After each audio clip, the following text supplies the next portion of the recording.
When your alarm goes off and your first thought is, not this again, a lot of English learners think, I don't want to go to work.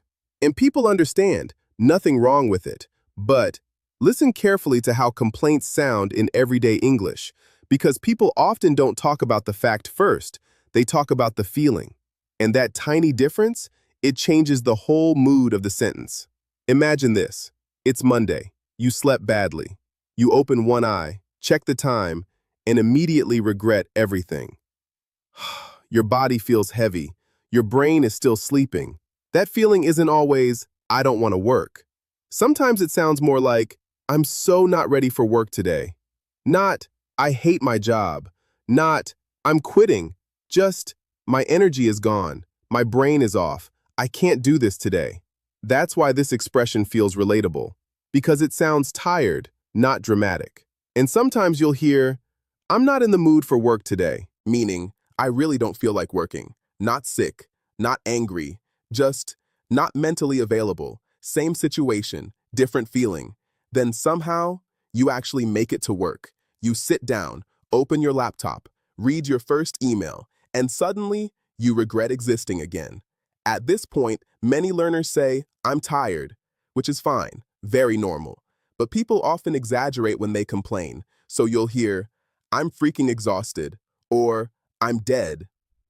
Not literally, nobody is calling an ambulance, it just means I have nothing left.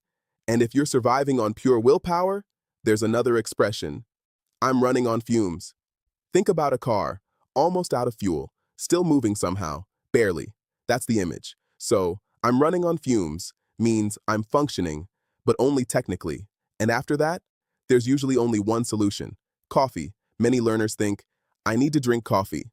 Perfectly understandable, but casually people might say, I need my coffee fix, almost like coffee is medicine, or tech support, or emotional survival, meaning, please restart my system. Picture two co-workers 5 minutes before a Monday meeting. Co-worker, morning, ready for the meeting? You, honestly, I'm so not ready for work today. Co-worker, same, you, I'm running on fumes, I need my coffee fix.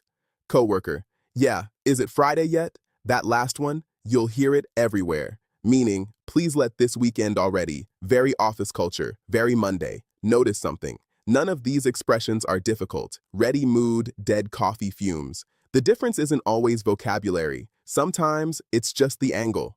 English often sounds more natural when you react to situations, instead of translating them. If your English feels correct, but still sounds awkward sometimes, download the free Mode Native PDF in the pinned comment. I explain the thinking patterns behind expressions people naturally use. Stop translating, start thinking in situations.